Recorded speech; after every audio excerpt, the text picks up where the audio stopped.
Hello guys, welcome to another video in my channel. अभी हम जिस मैच के बारे में बात करने वाले हैं वो है आज रात को होने जाने वाला वुमेन्स वर्स मैच का मैच, जो कि होने जा रहा है नॉर्दर्न डिस्ट्रिक्ट वुमेन और वेलिंगटन वुमेन के बीच में।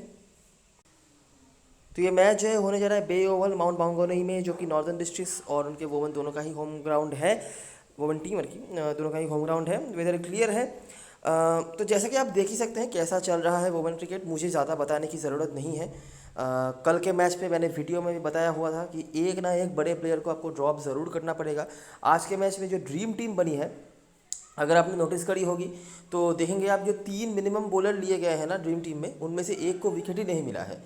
ठीक है, तो देखिए यही एक आध प्लेयर की ही बात है। ठीक है, ऑलमोस्ट डिफ़ॉल्ट टीम ही होती है स्मॉल लीग में। एक आध प्लेयर अगर कोई रिस्क लेता है और वो रिस्क चला जाता है, अच्छा चला जाता है, तो ऑफ कोर्स मैच के रिजल्ट्स बदल जाते हैं। तो ये अब कौन सा रिस्क कौन लेंगे और वो रिस्क चलेगा या नहीं चलेगा, ये तो समय ही बताता है। जैसे कल के मैच में वीडियो में हमने कई बार रोजमेरी मायर का परफॉर्मेंस देखा था, लेकिन वो कुछ कर नहीं पाई। लेकिन उनका सिलेक्शन परसेंटेज हाई था। बहुत लोग ऐसे आए थे जिन्होंने रोजमेरी मायर को ड्रॉप करने का रिस्क लिया था। रिस्क था, ठीक है। ऐसा भी हो सकता था कि रोजमेरी मायर अच्छा कर देती तो उनका जो रिस्क था वो फेल हो जाता। तो ऐसे है कि आपको यहाँ पे ऑलरेडी आप लोग ये समझ चुके ही होंगे कि लगभग 9 प्लेयर्स हो सकता है सेम हो, इंक्लूडिंग कैप्टन वाइस कैप्टन। लेकिन एक दो प्लेयर जो है आपको रिस्क लेना पड़ता है, और वो रिस्क रैंडम भी हो सकता है, लॉजिकल भी हो सकता है, लेकिन रिस्क आपको लेना पड़ता ही है। ठीक है, आज के मैच में भी मैंने आपको बताया था कि एक ना एक प्लेयर को, आपको बड़े क्रेडिट के प्लेयर को छोड़ना पड़ेगा। और आपने देखा लगभग सभी ने ही कुछ हद तक ठीक ठाक पॉइंट्स कलेक्ट किए, कि किसी ने कुछ कम, किसी ने कुछ ज़्यादा। लेकिन असली मतलब ट्रिक जो था वो था बॉलर्स में से। अगर आप क्रेडिट मैनेज करते, मतलब रोजमेरी मायर को ड्रॉप करते, इवन अगर आप विकेट कीपर नैटाली डॉट को भी ड्रॉप करते, तो भी जो क्रेडिट बच जाता आपका, उनसे आप कुछ अच्छा कर सकते थे, अच्छे प्लेयर्स को ले सकते थे। तो यहाँ पर ट्रिक था। तो यही कुछ चीज़ें हैं, छोटी मोटी चीज़ें ही होती हैं, बहुत ही मतलब स्लाइट और मार्जिन्स होती हैं, लेकिन ये चीज़ ही आपको मतलब मैच जितवाता है या हरवाता है। और ये इसके पीछे काफ़ी ज़्यादा लक की ज़रूरत होती है। ठीक है, आप देख ही सकते हैं कैसा चल रहा है। लेकिन चलिए स्टार्ट करते हैं इस मैच की एनालिसिस। ये है वेलिंगटन वुमेन का मैच, और वेलिंगटन वुमेन के मैचेस में एक चीज़ तो आप लगभग सर्टेन हो ही जाते हो कि रिजल्ट क्या हो सकता है। ठीक है, और वो भी आपने देखा है कि ये लास्ट 2 मैचेस वेलिंगटन वुमेन ने बड़े ही आराम से जीत हासिल करी थी, और वो भी without Sophie Devine. Sophie Devine अभी भी अवेलेबल नहीं है।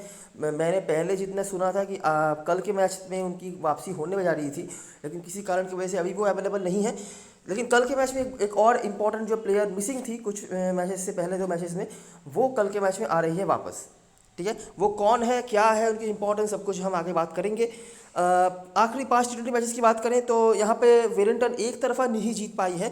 मतलब पिछले सीजन से तो जीती है, लेकिन उसके पहले जब सोफी डिवाइन वगैरह अवेलेबल नहीं थी, तब थोड़ा सा दिक्कत इनको सामना करना पड़ा था। और विदाउट सोफी डिवाइन ना, वेलिंगटन के लिए यहाँ पर दिक्कतें बनी रही हैं। ठीक है, स्पेशली बैटिंग से। मैं आपको दिखाता हूँ कैसे वो सब चीज़ें। ग्राउंड में बात करी जाए तो 2018-19 में एक मैच जो खेला था नॉर्दर्न डिस्ट्रिक्ट्स ने, वो जीता था। और 19 में, मतलब पिछले साल में, दोनों ही मैच वो हारे थे।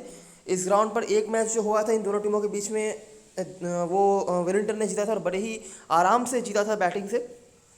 दिखाता हूँ मैं कैसे क्या क्या हुआ था। तो ये कुछ परफॉर्मेंस थे। आ जाते हैं डायरेक्टली और देखते हैं जब ये दोनों टीमें आमने सामने होती थी कि क्या हुआ है हिस्ट्री में। तो एक चीज़ जो आप नोटिस कर सकते हैं ना, कि विद सोफी डिवाइन और विदाउट सोफी डिवाइन एक बहुत ही ट्रांसपेरेंट इफेक्ट आपको देखने को मिलेगा वेलिंगटन की बैटिंग में। चाहे वो मैच जीते या हारे वो अलग बात है, लेकिन उनकी बैटिंग में एक इफेक्ट आपको देखने को मिलेगा। अच्छा, नोटिस करो, ये मैच वेलिंगटन वुमेन जीती थी। नॉर्दर्न डिस्ट्रिक्ट्स 117 उन्होंने बनाया था यहाँ पे, जहाँ से अवेलेबल प्लेयर्स में सिर्फ एमिलिया कर्क का नाम आपको मिल जाएगा। वेलिंगटन ने यहाँ पर आराम से चेस कर लिया था विद सोफी डिवाइन। ठीक है, साथ में रेशल प्रीस्ट, इनके भी काफ़ी डिसेंट रिकॉर्ड रहे हैं। लेडन डेविस और एंडरसन, ये दोनों ही अभी अवेलेबल है नॉर्दर्न डिस्ट्रिक्ट की टीम ने। इन्होंने यहाँ पर विकेट्स जो है निकाले थे, लेकिन ऑफकोर्स बहुत ही ईजीली यहाँ पर चेस कर लिया था। ये था 17-18 सीज़न का जो मैच था। उसके बाद 18-19 सीज़न में मेरे ख्याल से दोनों ही मैच पर अवेलेबल नहीं थी सोफी डिवाइन। तो यहाँ पर क्या हुआ था नोटिस करो, जैसे ही सोफी डिवाइन चली गई, वेलिंगटन की बैटिंग 109 रन पर निपट गई। रिचर्डसन करंट स्क्वाड मेंबर्स में से जो अवेलेबल है, इन्होंने 2 विकेट निकाले थे। नॉर्दर्न डिस्ट्रिक्ट ने आराम से चेस कर लिया, आराम से तो नहीं कहूँगा मैं, लेकिन चेस चलिए कर लिया। रिचर्डसन के यहाँ पर रन्स भी थे, विकेट्स भी थे, और साथ में एमेलिया कर और बेजुइटन हाउट जो खेलती थी, उनके कुछ परफॉर्मेंस थे।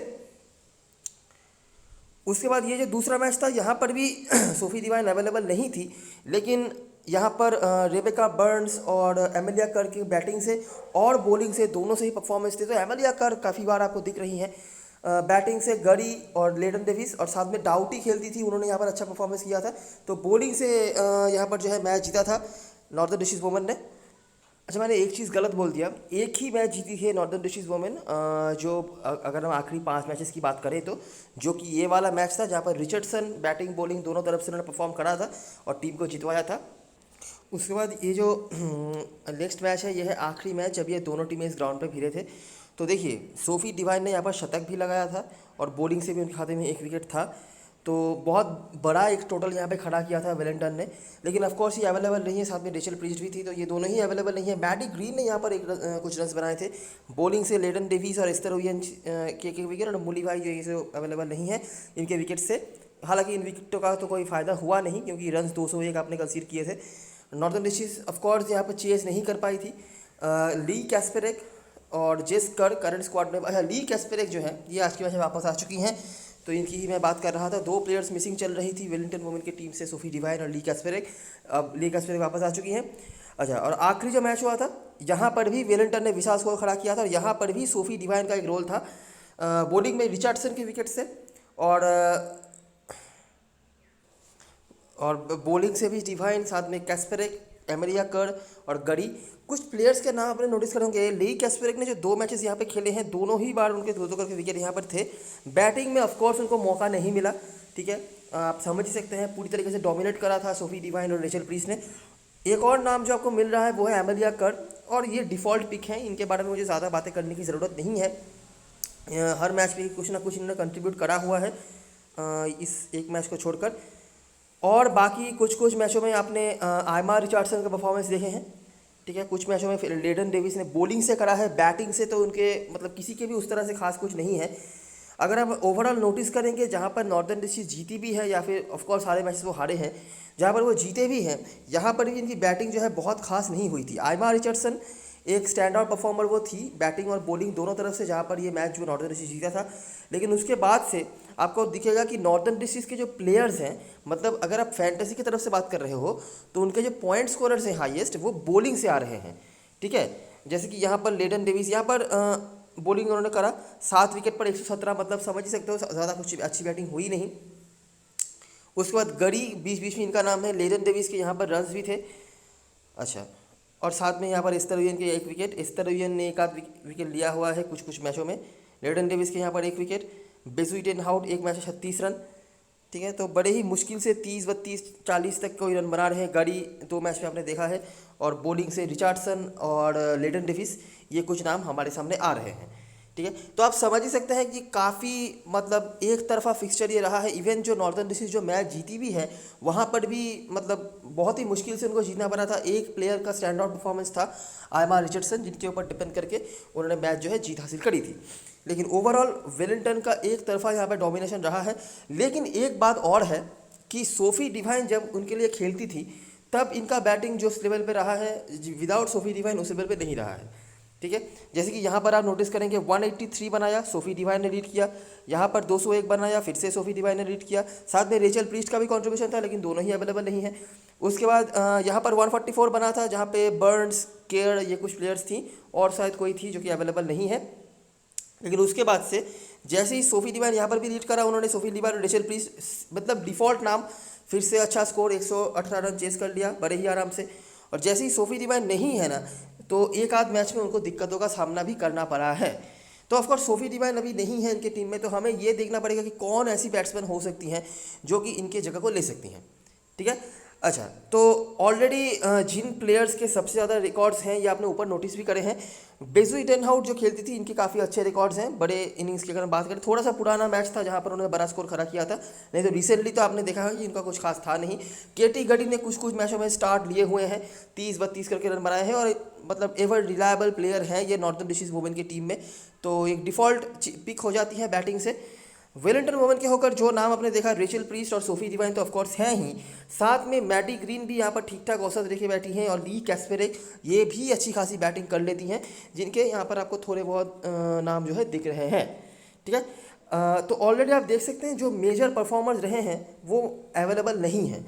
बॉलिंग से ऑफकोर्स नॉर्दर्न डिस्ट्रिक्ट के टीम के होकर उस तरह से कोई नहीं है। कुछ कुछ मैचों में एक दो करके विकेट निकाला हुआ है कुछ कुछ बॉलर्स ने, लेकिन कंसिस्टेंसी कोई नहीं दिखा पाए हैं। वेलिंगटन के होकर एमेलिया कर्ड जो करंट स्क्वाड मेंबर्स में से अवेलेबल हैं, और डियाना डाउटी ये तो अवेलेबल नहीं है। तो ऑलरेडी आप देख सकते हैं कि काफ़ी सारे ऐसे प्लेयर्स हैं जिनके कोई रिकॉर्ड्स नहीं हैं, और जिनके रिकॉर्ड्स हैं वो भी उनमें से ही बहुत सारे प्लेयर्स अवेलेबल नहीं हैं। तो यहाँ पर भी हमें थोड़ा सा कॉमन सेंस जो है यूज़ करना पड़ेगा, ठीक है। और ये कॉमन सेंस जब भी आप यूज़ करने आते हैं तो आपको ये समझना पड़ेगा कि यहाँ पर थोड़ा सा रैंडम सिलेक्शन होगा। अब ये रैंडम सिलेक्शन सही होगा या नहीं वो तो टाइम ही बताएगा, लेकिन यहाँ पर थोड़ा सा आपको काम करना पड़ेगा अपने दिमाग को लगाकर। अच्छा, पहले मैं इस ग्राउंड में जो मैचेस खेले हैं नॉर्दर्न डिस्ट्रिक्ट वुमेन ने, वो मैं आपको दिखा देता हूँ। तो ये एक लौता मैच था जो वो जीते थे, सेंट्रल डिस्ट्रिक्ट के मैच था।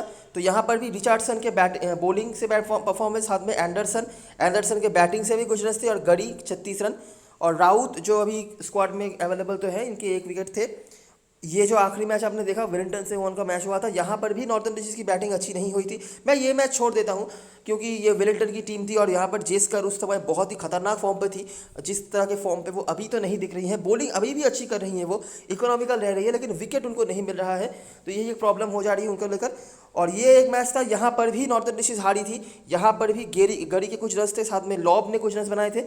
कैंटरबरी के साथ मैच था, कैंटरबरी ने चेस कर लिया। एस्तर उइहन, रिचर्डसन, ये कुछ बॉलर्स थे जिन्होंने यहाँ पर विकेट्स वगैरह निकाले थे, ठीक है। तो आप नोटिस कर सकते हैं कि अगेंस्ट वेलिंगटन अगर हम उसको इग्नोर कर भी दें तो बाकी जो मैचेस नॉर्दर्न डिस्ट्रिक्ट खेली है ना, इनफैक्ट जो मैच वो जीती भी है वहाँ पर भी उनकी बैटिंग कुछ खास अच्छी हुई नहीं है। ऑफकोर्स केटी गड़ी एक ऐसी बैट्समैन है जिन्होंने कुछ कुछ रन हमेशा ही बनाए हुए हैं, लेकिन मेजॉरिटी ऑफ द डोमिनेशंस जो है हम देखते हैं, जैसे कि आखिरी फिक्सचर जो था नॉर्दर्न डिस्ट्रिक्ट का सेंट्रल डिस्ट्रिक्ट वुमेन से, हमने देखा था काफ़ी रन उनके बैटिंग से बने थे, ठीक है। 180 170 के ऊपर से टोटल बने थे, लेकिन यहाँ पर ऐसा कुछ हो नहीं रहा, ठीक है। तो ये एक चीज़ है। तो देखो ऑलरेडी कुछ प्लेयर्स आपके टीम में डिफ़ॉल्ट पिक हो जा रहे हैं। अभी सोफी डिवाइन क्योंकि अवेलेबल नहीं है, तो रिकॉर्ड्स के मामले में अगर आपको डिफ़ॉल्ट कैप्टनसी के लिए जो इजी चीज़ हो सकता था वो भी आपके लिए नहीं होगा, और क्रेडिट इशू भी आपके लिए अभी के लिए तो नहीं आएगा। तो ऑलरेडी जो प्लेयर्स आपके लिए इंपॉर्टेंट हो जा रही हैं वो लगभग डिफ़ॉल्ट पिक ही हैं। केटी गड़ी, ली कैस्पेरे, आपने आखिरी 2 मैच में देखा है इन्होंने 2-2 करके विकेट लिए हुए हैं। अमेलिया कर्ड, आइमा रिचर्डसन, फेलिसिटी लेडन डेविस और केट एंडरसन, जिन्होंने एक आध मैच में यहाँ पर अच्छा करा हुआ है, मतलब ये रिकॉर्ड्स के बेसिस पे आ रहे हैं। और जेस्कर जो आखिरी बार इन्होंने इस ग्राउंड पे खेला था, उन्होंने भी 4 विकेट निकाले थे। तो ये कुछ नाम आ रहे हैं, लेकिन अभी आपको टीम का स्ट्रक्चर बनाना है, आप क्या करेंगे। अच्छा, आखिरी जो मैच नॉर्दर्न डिस्ट्रिक्ट का हुआ था, नॉर्दर्न डिस्ट्रिक्ट ने जीत हासिल करा था, लेकिन अगर आपने नोटिस करी होगी सही से, वो था सेंट्रल डिस्ट्रिक्ट वुमेन की टीम। सेंट्रल डिस्ट्रिक्ट वुमेन की टीम में जेस वाटकिन और नैटाली डॉड के अलावा और कोई भी उस तरह की डिपेंडेंसी देने वाली बैट्समैन नहीं है, लेकिन फिर भी वहाँ पे 130 के ऊपर उन्होंने कंसीड किया था उनके बॉलिंग ने। और ऑफकोर्स इतने मैचेस के बाद आप लोग समझ ही सकते हो कि 130 इस लेवल की क्रिकेट में काफ़ी ज़्यादा होता है। तो ये एक चीज़ है जो आप नोट, बैटिंग मैं हमेशा ही कहता हूँ नॉर्दर्न डिस्ट्रिक्ट वुमेन के बैटिंग में काफ़ी डेप्थ है और काफ़ी टैलेंट है, जहाँ से उनके बहुत सारे मतलब मैच विनर्स उभर के आते हैं। लेकिन बॉलिंग में एक सवाल यहाँ पे पैदा हुआ था उस मैच में भी। अगर कोई स्ट्रॉन्गर टीम होती या ज़्यादा ऑप्शंस रहते बैटिंग में, शायद वहाँ पे कुछ प्रॉब्लम्स में आ सकती थी नॉर्दर्न डिस्ट्रिक्ट वुमेन की टीम, ठीक है। तो ये एक चीज़ है जिसको आप नोटिस कर सकते हो, ठीक है। अच्छा, तो अभी सामने है वेलिंगटन वुमेन की टीम, जिनकी बैटिंग ऑटोमेटिकली स्ट्रांग है, सिर्फ बैटिंग नहीं बॉलिंग से भी स्ट्रांग है। तो इनके अगेंस्ट में हम क्या एक्सपेक्ट कर सकते हैं, ये आपको सोचना पड़ेगा।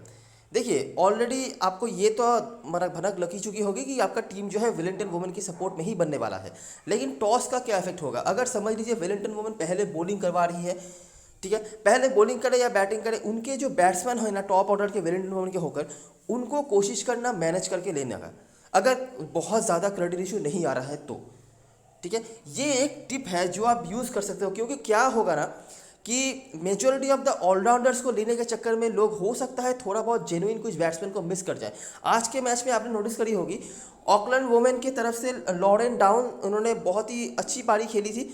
भले ही स्ट्राइक रेट कम था, लेकिन वो मैटर नहीं करता है इस लेवल के क्रिकेट में। तो अभी क्या है कि हमने उस तरह से उनका रिकॉर्ड नहीं देखा था, लेकिन अगर मैंने नोटिस करी होगी, मैंने ये आपको कई बार बताया था कि सेंट्रल डिस्ट्रिक्ट की जो बॉलिंग है वो कुछ खास अच्छी हुई नहीं है। इवन जो मैच उन्होंने जीता था इस ग्राउंड पर, वहाँ पर भी उनकी बॉलिंग अच्छी नहीं हुई थी।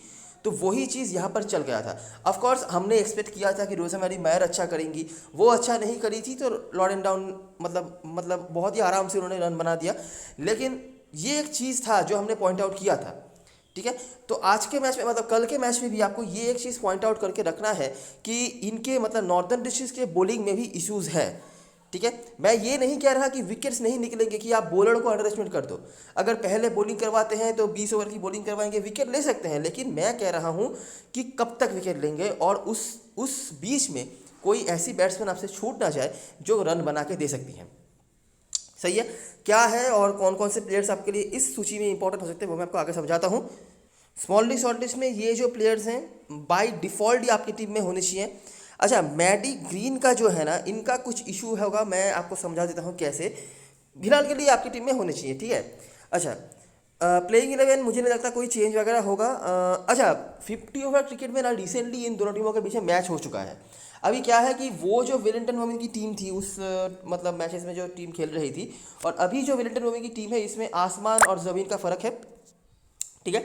लेकिन फिर भी अगर आपको थोड़ा जानना है कि उन मैचेस में क्या हुआ था, केटी गडी दोनों ही मैच में उन्होंने कंसिस्टेंट रन बनाए थे।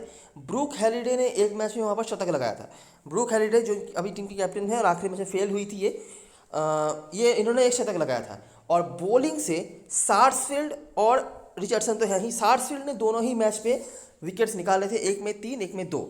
मैं बार बार कह रहा हूँ कि वो वेलिंगटन वोमेन की टीम अभी की वेलिंगटन वोमेन की टीम बहुत अलग है।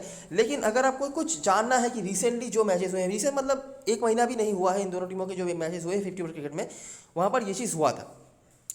सही है। अच्छा, अभी वेलिंगटन वोमेन की बात करते हैं कि इनके टीम में ये जो एक बड़ा चेंज होने जा रहा है, वो चेंज इनके टीम के कॉम्बिनेशन को किस तरह से इफेक्ट करेगा। रेबेका बर्न्स और केटलिन किंग ओपनिंग करेंगी, ये लगभग तय है। अभी अगर टीम चाहे तो ले कैस्पेरिक को कहाँ कहाँ पे ऐड कर सकती है और वहाँ पे क्या क्या चेंजेस होंगे वो मैं बताता हूँ। उसके बाद ग्रीन, न्यूटन, एमिलिया कर, मैकफैडन, ये सब कुछ सही है। अच्छा, ली कैस्पेरिक जो है ये प्रॉपर ऑलराउंडर टाइप है, ये काफ़ी अच्छी बैटिंग भी कर लेती हैं।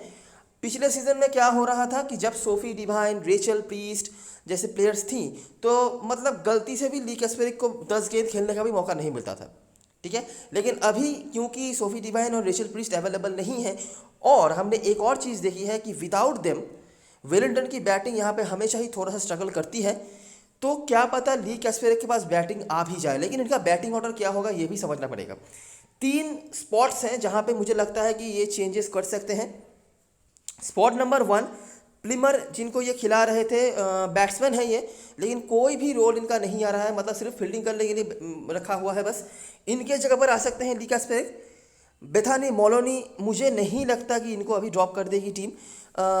मतलब अच्छा करके आ रही है 50 ओवर क्रिकेट में, यंग है, कम से कम एक आध ओवर का भी अगर इनको मौका मिल जाए तो भी काम पे आ सकते हैं। लेकिन क्या है कि टीम के पास ऑलरेडी आप देखो कि एमिलिया कर हैं, जेस कर हैं, मानेका सिंह है, 3 यहाँ से हो गई, न्यूटन 4, मैडी ग्रीन भी बॉलिंग करवा रही हैं, ज़ारा जेटली से भी पिछले मैच में 2 ओवर की गेंदबाजी करवाई गई थी। उसके बाद बेथानी मोलोनी को मैनेज कर पाना थोड़ा मुश्किल हो रहा है। आपने नोटिस करी होगी पहले मैच में मोलोनी को बॉलिंग करवाई गई थी और दूसरे मैच में ज़ारा जेटली से बॉलिंग करवाई गई थी। मतलब इनको सिर्फ ये जो बीच का 1-2 ओवर का होता है स्पेस, वहाँ पर डाल दिया। अगर नहीं भी डालते तो भी चलता, लेकिन डाल दिया, इनको भी मतलब खुश कर दिया कि चलो तुमको कुछ तो मिला है, ऐसा। नहीं तो इन दोनों का ही कोई रोल नहीं है, ठीक है। और बैटिंग से केटलिन किंग के जगह पर भी आ सकती है। केटलिन किंग के जगह पर आती हैं अगर, तो आप ये समझ लेना कि ये जो बैटिंग ऑर्डर है ये एक स्टेप ऊपर आ जाएंगे। मतलब मैडी ग्रीन तब ओपनिंग करने आ जाएंगी, न्यूटन उसके बाद, या फिर एमिलिया कर उसके बाद न्यूटन, ऐसा। तो ली कैस्पेरिक का बैटिंग ऑर्डर क्या है ये बहुत ही इंपॉर्टेंट हो सकता है। अगर ये बहुत नीचे आती हैं तो शायद उतना रोल नहीं आए, लेकिन अगर 4-5 तक आ जाती है ना तो बहुत इंपॉर्टेंट इनका रोल बनेगा। वैसे भी आपकी टीम में तो ये ज़रूर होनी चाहिए। मैं कह रहा हूँ कैप्टनसी, वाइस कैप्टनसी के लिए, स्मॉल लीग की नहीं, मैं कह रहा हूँ अगर आप थोड़ा सा रिस्क लेना चाहते हो इवन स्मॉल लीग में भी और बड़ी लीग में, ठीक है। अभी देखो मैडी ग्रीन पिछले 2 मैचेस में बॉलिंग करवा रही थी, ठीक है।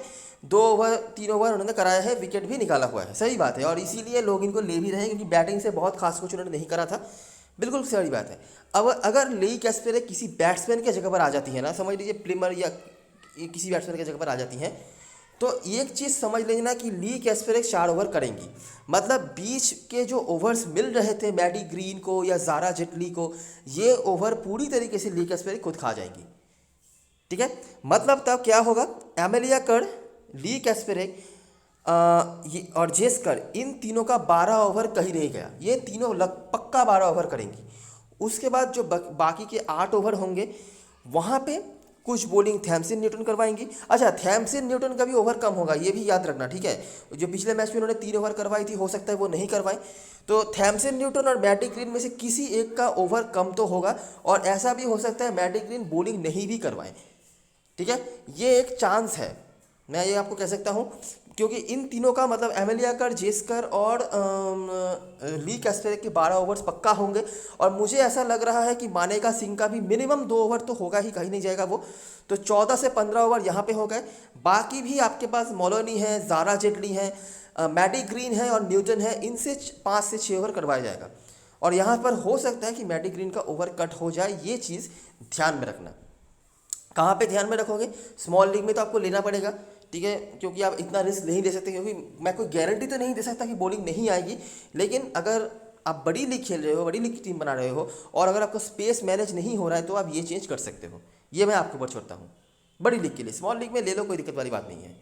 अच्छा, एक और चीज़ जो आपने नोटिस करी है कि इस फिक्चर में भले ही नॉर्थर्न डिस्ट्रिक्ट मतलब जीती हो या हारी हो, उनके जो majority of the point scorers हैं, पॉइंट स्कोरर्स की बात कर रहा हूँ मैं, वो उनके ही आए हैं जिन्होंने बॉलिंग से कुछ करा है।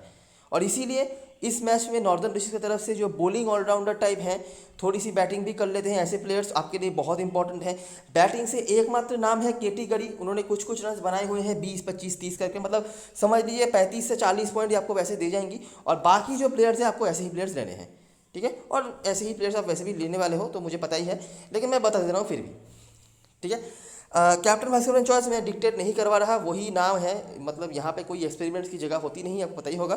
तो वही नाम है, आप देख लेना एक बार, सिलेक्शन परसेंटेज का भी जो भी होगा वही। तो ये रही सारी चीज़ें। अभी एक बार देख लेते हैं ड्रीम 11 की टीम। तो ये जो है मेरा बेसिक स्ट्रक्चर है। मैंने लॉब को यहाँ पे लिया है बाई एनी मीन्स।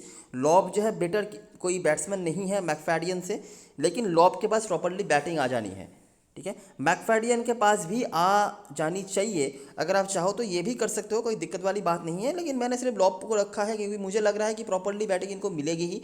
मैकफैडियन के पास शायद एक बार के लिए बैटिंग ना भी आ जाए, क्योंकि आपने देखा है कि जो मैंने आपको बताया कि बॉलिंग उतनी अच्छी हुई नहीं थी, लेकिन according to trend hit trend में हमने देखा है कि वेलिंगटन की बैटिंग भी कुछ खास अच्छी हुई नहीं है। तो यही बात है, आप किसी को भी ले लो, मुझे कोई खास फर्क पड़ता नहीं। स्मॉल लीग में अगर आपको रिस्क नहीं लेना, मैकफैडियन के साथ चले जाओ। अच्छा, तो ये कोई एक कीपर मैंने ले लिया। अभी मेरे पास देखो 2 स्लॉट और 19 क्रेडिट बाकी हैं। ये जो स्ट्रक्चर है स्मॉल लीग में मुझे लगता है सबके पास होगा, सभी ऐसे स्ट्रक्चर के साथ आएंगे। और रिगार्डलेस ऑफ टॉस है, मतलब टॉस रिजल्ट चाहे कुछ भी हो, ये आपका स्ट्रक्चर होना चाहिए।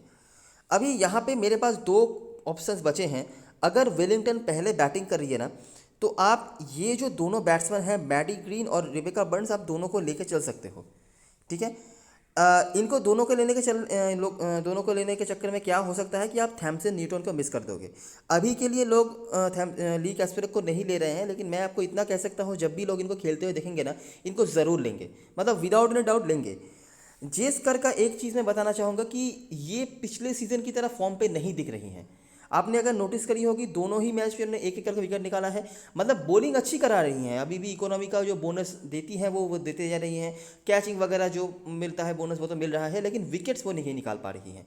तो बड़ी लीग में अगर आपको एक स्पॉट खाली करवाना है ना, रिस्क होगा, ऑफकोर्स 91% सिलेक्शन है, ये मुझे बताने की ज़रूरत नहीं कि ड्रॉप करना रिस्क होगा, लेकिन बड़ी लीग में आप ये कर सकते हो। तो जेस करके ऊपर एक रिस्क लेना।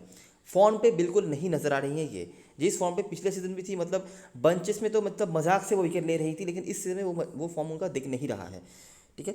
और मानेका सिंह कंपैरेटिवली बेटर फॉर्म पे रही हैं, आखिरी मैच में भले ही उनको विकेट ना मिला हो, लेकिन मैं यही कहूँगा कि आप इनके ऊपर ट्रस्ट कर सकते हो, इवन बड़ी लीग में भी। तो चलिए अभी के लिए जेस्कर को रख दिया है।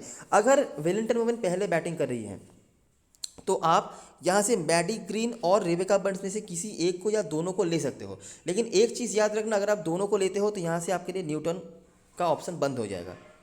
अच्छा, अब ये अगर आप मुझे कहेंगे कि अभी करें तो क्या करें, तो मैं आपको कहूँगा कि अगर आप बैटिंग के फॉर्म से देख रहे हो ना, सिर्फ बैटिंग से, तो रेबेका बर्न्स बेटर करते आ रही हैं। मैडी ग्रीन ने बॉलिंग से अच्छी करी हुई है, लेकिन ऐसा हो सकता है कि कल के मैच में उनको बॉलिंग नहीं मिले, ठीक है। तो ये एक चेंज आप कर सकते हो।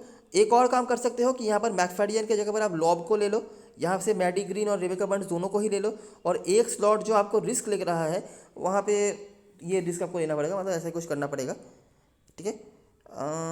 बस अच्छा, क्रेडिट अगर आपका मैनेज हो जाता है ना, तो ब्रूक हैलिडे को ट्राई करना। 18% सिलेक्शन है, मुझे पता है 10 क्रेडिट ले रही हैं, लेकिन यहाँ पे आपको क्रेडिट इशू आएगा नहीं। और ब्रूक हैलिडे बॉलिंग भी करवा रही हैं, और जैसे मैंने आपको बताया कि 50 ओवर जो क्रिकेट हुआ था वहाँ पे एक मैच इन्होंने शतक लगाया हुआ है।